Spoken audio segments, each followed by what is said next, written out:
Yeah, it's interesting to see how Global Gap has developed, and these additional services of monitoring sustainability through the chain and being able to collect data as well to monitor change on sustainability. So thank you for sharing that. I'm going to introduce our next speaker. When we spoke with Paula, she was very clear that Miguel Costa was someone we needed to have here for our conference, and so we are very pleased to welcome Miguel. He's a professor and researcher in the University of Lisbon in agronomy.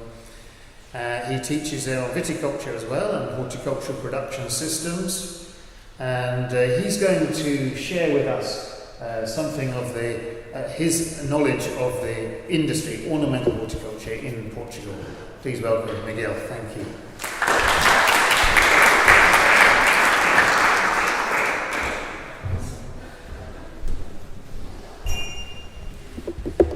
Okay, so good morning everyone. I must first of all thank the opportunity and invitation from the organizers and from the APPFN. For me, it's also a pleasure to be here with such an international community and focus on one of the topics that I also teach besides viticulture, that is ornamental plants. I think it's really a good opportunity also for me to interact with the industry. So I had the opportunity to, and I hope that this presentation will be somehow informative. We will discuss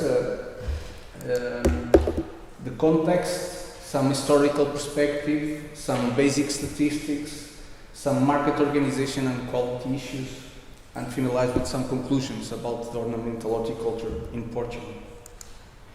So this is already well known, but sometimes we need to emphasize it also near the public authorities, municipalities, because ornamental horticulture is crucial to improve life quality, especially of urban and peri-urban areas and populations. Ornamental horticulture is fundamental, for example, to recovery of urban areas that were destroyed or mismanaged. This is the case of Lisbon Expo 98. I think tomorrow you will have the opportunity to visit the Parque das Nações. Also the Parques da Cidade, that is the municipality initiatives to build new parks, public parks, that brings a kind of green to the towns of nowadays. Of course, it's also important to talk about the impact of ornamental horticulture on adaptation and mitigation of climate change, especially if you are in Mediterranean Europe and the issues of heat islands. To have green areas like this is a way to cool down towns, and I think it's really important to emphasize it more and more. Other thing that we cannot forget, and I think the AIPH clearly presents it, is the link between the support that ornamental horticulture brings to, for example, leisure sports, but also tourism, because all the projects that you are organizing, they depend on plants and flowers. So this is important, why our sector is important. This is the case why the multiplicity and the diversity of the sector can help to have more pleasant towns. There we have the Parque da Cidade no Porto, 83 hectares that planted in the last 2 decades. But we have also botanical gardens in Lisbon, Tapada da Ajuda, also the private historical gardens. This is Quinta da Veleda in the Penafiel region, but you can also have golf parks and also more private like Fundação Serralves in Oporto. Flowers are also essential for happy and less happy moments, but you see the multiplicity of use that we can have with our flowers. And I bring again this link to tourism. This is from a study conducted by the University of Coimbra to emphasize what is the importance of historical gardens for the touristic activities. And they find out that the region of Porto as well of Lisbon concentrate major points of interest that can be useful for tourism activities. More recently, and that is enoturism plus historical gardens, we are also seeing that many companies related to the wine, they are taking also advantage of their gardens. And for example, if you don't know, but Madeira and Azores, they have also close relation with touristic activities and plants. One of the cases is the São Miguel, in São Miguel, the Park Terra Nostra, and you see the amount of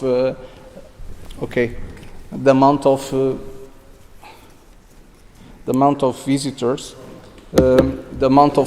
that are able to visit. So 250,000 visitors only in 2021.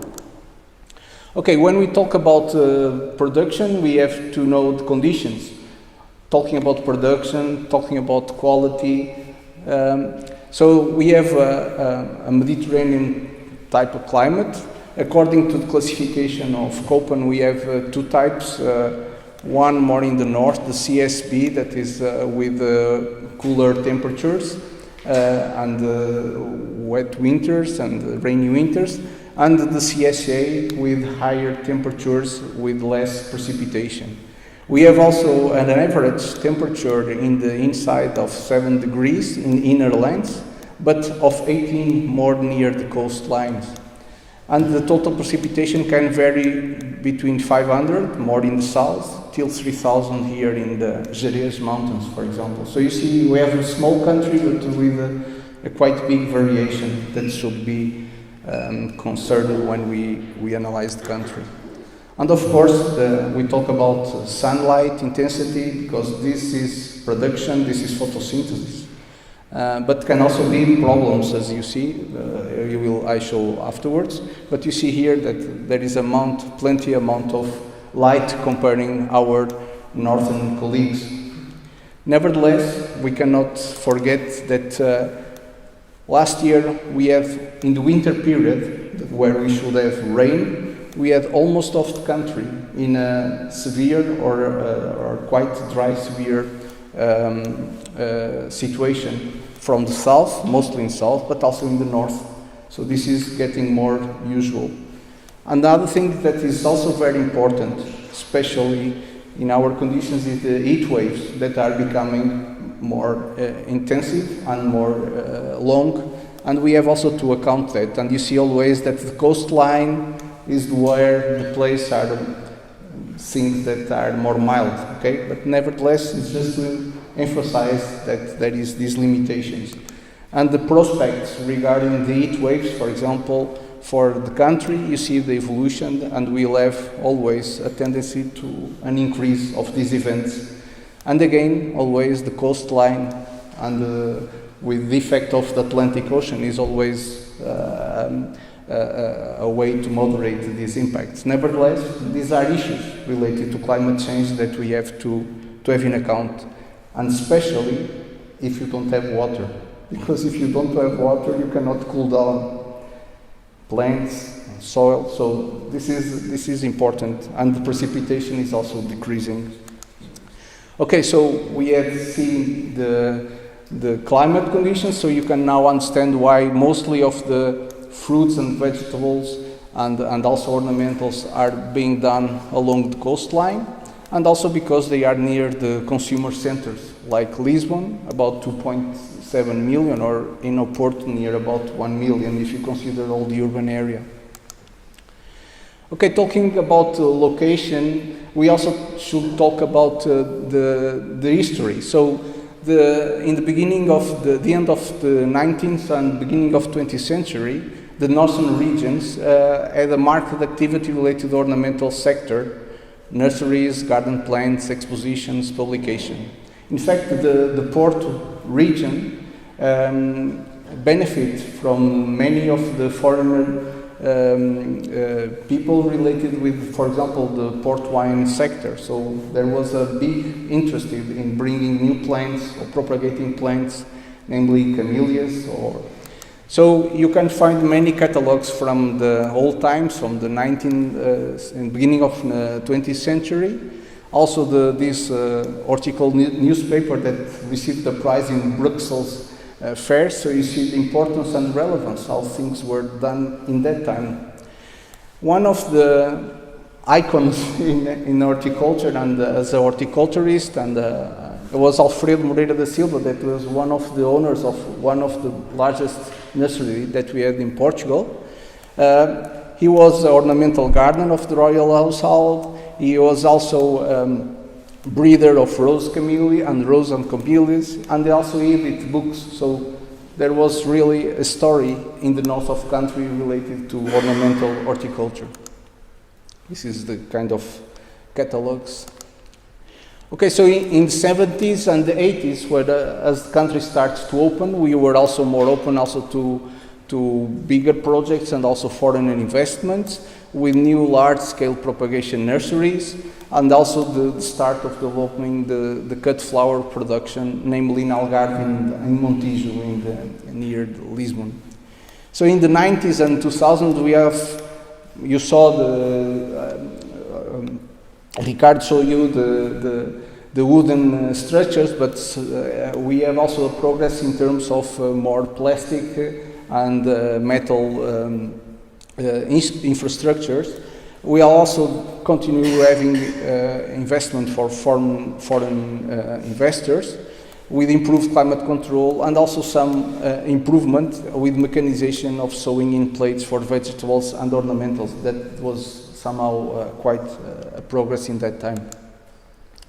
And of course, if you are talking about the 1980s, we have to talk about the Expo 98, and you see that was about 100 hectares recovered by a green area near the Tagus River. So tomorrow you will see it, but just to see the amount of plants that were planted. And this has also shifted and changed the market, because at that time there was, for example, there was no capacities to supply major trees or mature trees. So this type of events made the sector to move in other direction, like import, export. So this was a big move in that time.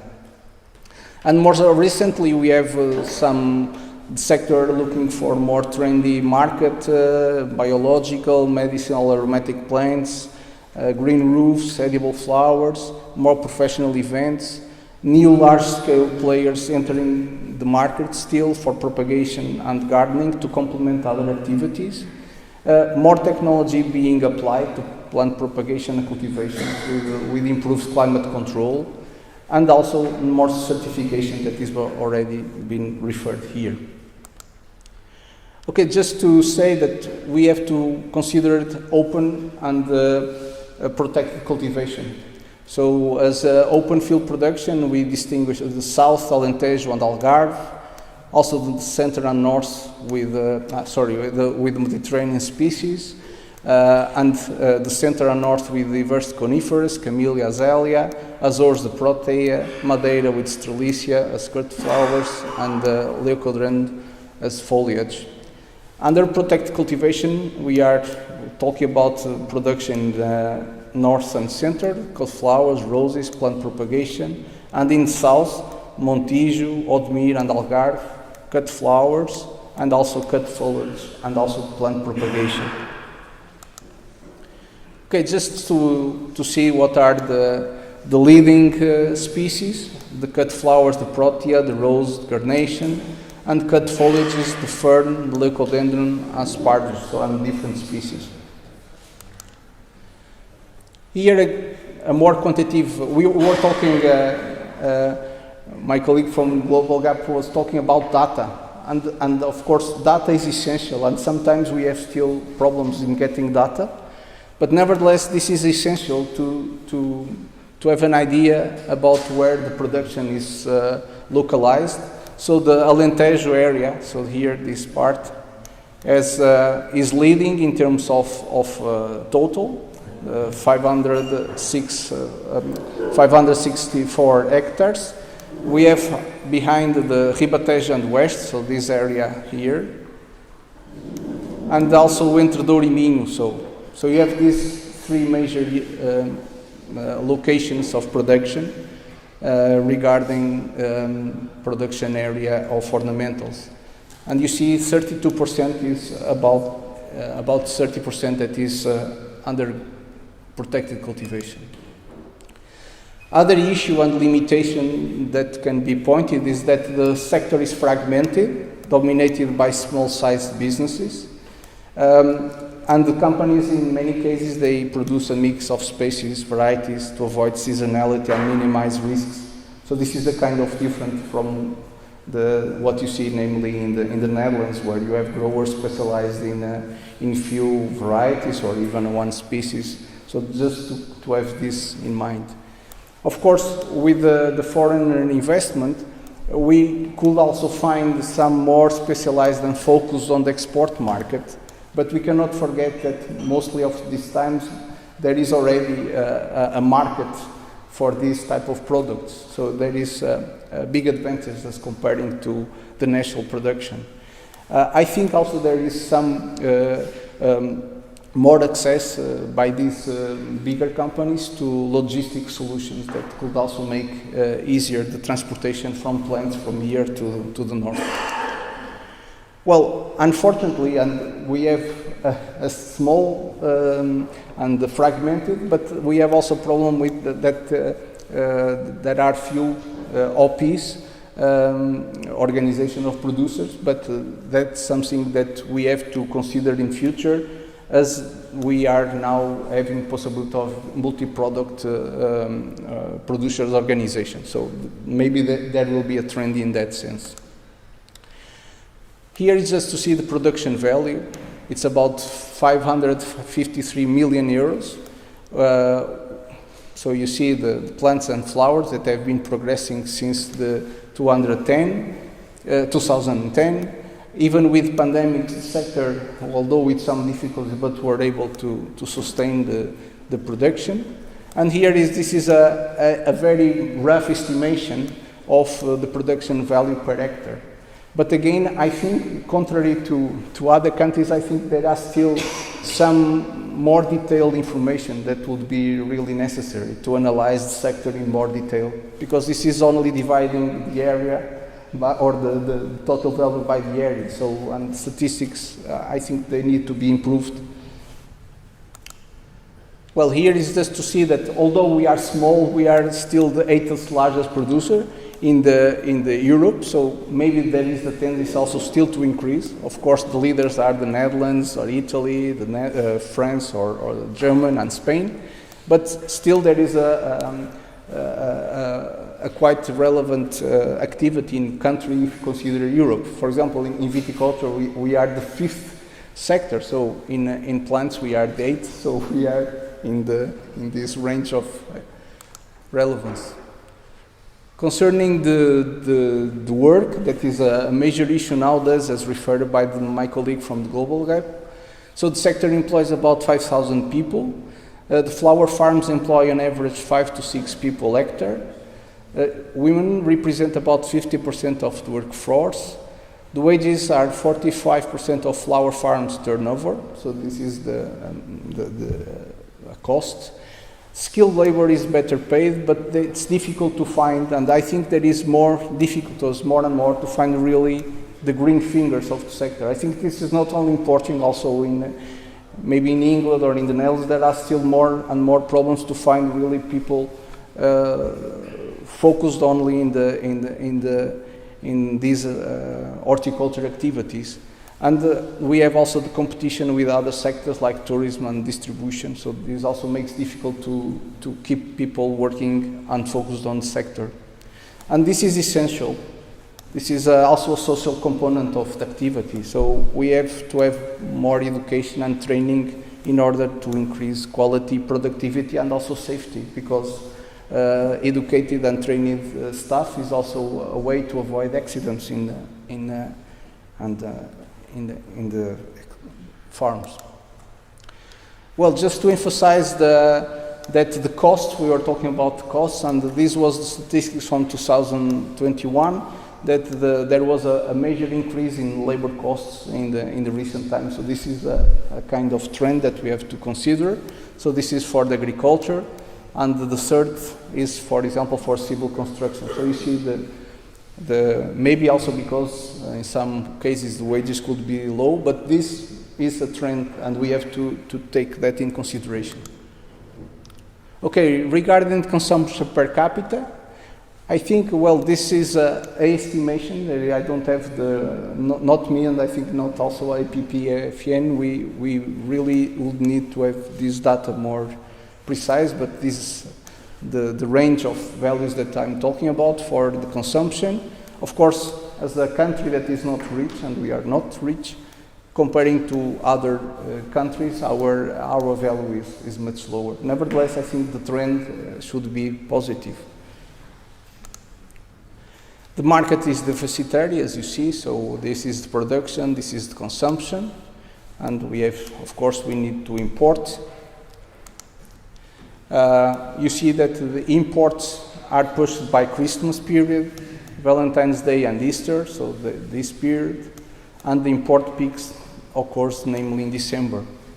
Regarding the exports, you find also very interesting the trend that it is this first month of the year where the exports are more relevant, mostly, and I believe that is to feed also the imports from other countries that want to sell during that period. So exports are large between January and May and strongly decrease afterwards. And our partners, it's important also to know our partners, so Spain as Netherlands and France, major importance, also South Africa, I think most related with the Portugal, and exports Spain, France and Netherlands as major destinations. And these are statistics from the INE from 2022. But just to find, okay, we are a very small country, small producer, but just to emphasize that one of the most important items is the live plants, including roots, cuttings, and slips, that is small cuttings. Regarding the imports, the issues related to planting material, so royalties are a determinant factor for the increasing costs of the production of cut flowers and bedding. So here is data regarding the weight of the seeds and the propagation material on the costs. And here is just the data from 2022, just to, for example, you see the amount of the prices of the fertilizers and the soil correctives, energy, seeds. So seeds, there was this increase, energy 43.4, but mostly the fertilizer have really a huge increase, less of course, but still significant for the phytosanitary, the PPP products. Okay, regarding the market channels, we have also, for example, the ornamentals, the garden plants is the main destination, the cut flowers are the wholesalers, and for the cut foliage, you see that there is a focus on the exports. Other thing that emerged and increased during the pandemic period was the sales on the web. And so, is it a problem or opportunity? I put this here because this poses also major issues regarding the quality control, the plant healthy issues, and in some cases unfair competition.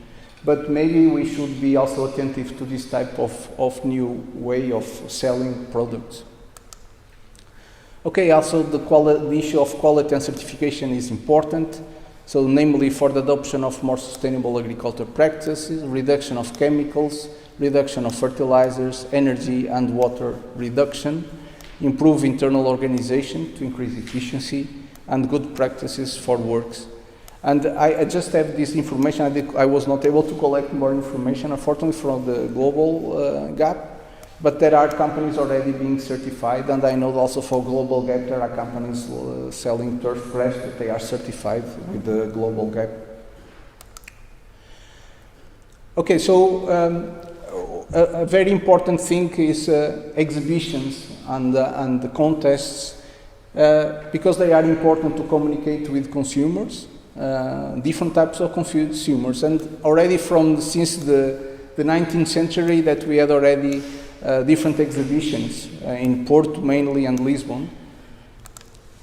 And nowadays it's also relevant, namely with, for example, the different festivals with camellias, also orchidea, and also more Mediterranean plants. So this is getting more systematic and shows the interest of this type of activities. And in fact, this is important also due to activities of associations, namely the Portuguese Camellia Association, but also the activities at support of the municipalities. So this is relevant issues also for the municipalities. And here is the case of the Municipal of Montijo that supports the flower festival. And of course, exhibitions and events for professionals. Ricardo already talked. It's essential for the sector to have professionals to talk each other, to know better new techniques, but also new trends. And Luz of Flora is already for more than 35 years already doing that job. And of course there are other type of exhibitions going on showing that the sector is really can be quite relevant for different types of industries related to gardening or flowers or plants. Okay, also the issue of marketing. Already Ricardo talked about the importance of having brands that can help to defend or to promote the Portuguese products. We have the Portugal Fresh that is helping to promote our products, but I think still the flowers are less receiving less attention as comparing the fruit and veg. So maybe Portugal Fresh should also pay more attention to this sector and should be also something to look to the future. Okay, regarding research, we were talking about research. I just bring some examples what type of research has been carried, related namely with the selection of plants, of autochthonous varieties, but also very important is the pest and disease research, and also the use of plants in as part of landscape architecture. So there are different fields of research. We believe that there is still missing research in parts like the economical analysis of the sector, but of course if there is not detailed data you cannot do it properly. Also the marketing organizational studies should be necessary, namely to orientate and promote management. Also issues related with more modern propagation and growing conditions, and sustainability and of practice, and also the research on new species and cultivars, eventually local, but also better adapted to more severe stress. And just to show some associations that are important, so Ricardo mentioned the creation of the governmental commission focused on strategies for the ornamental sector, so we hope that this gives some results in future. And different associations from landscape till producers till environmental associations that have also an important role on the use of plants and flowers.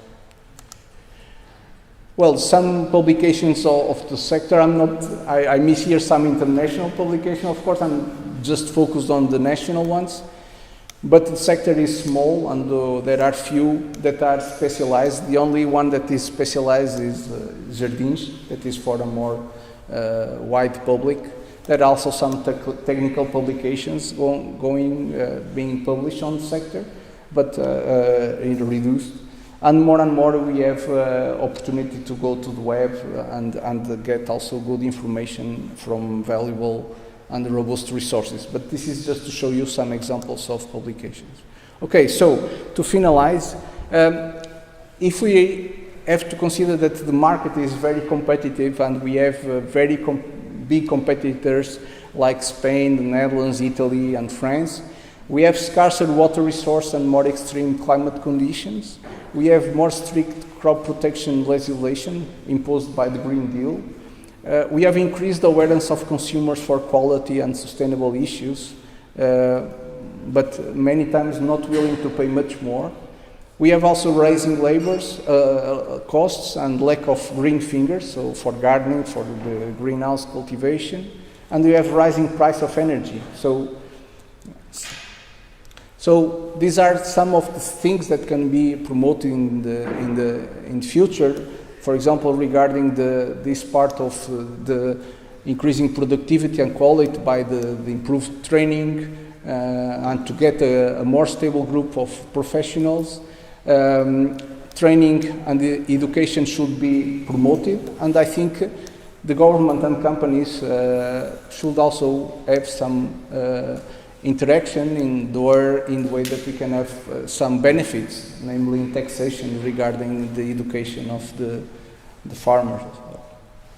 We have also to improve the market organization and logistics and the marketing studies, as I previously mentioned, and also more governmental attention. Of course, the sector comparing to fruits and vegetables or even wine is small, but nevertheless you see that there is interest in, and namely at the Portuguese level, but also at EU level. I read a report where they were emphasizing why there is no EAP agro focus group on ornamental horticulture. I think it could be promoted at EU level. So other thing that I believe it's important for Portuguese and for foreign investors is that we have new investments should obey to sustainability rules, promote innovation and training. I think is essential, and having always in consideration the limitations posed by the climate extremes and the change that is occurring, and of course having always in mind these issues of limitations posed by the Green Deal and the limitations that Ricardo said about not having tools to respond to it.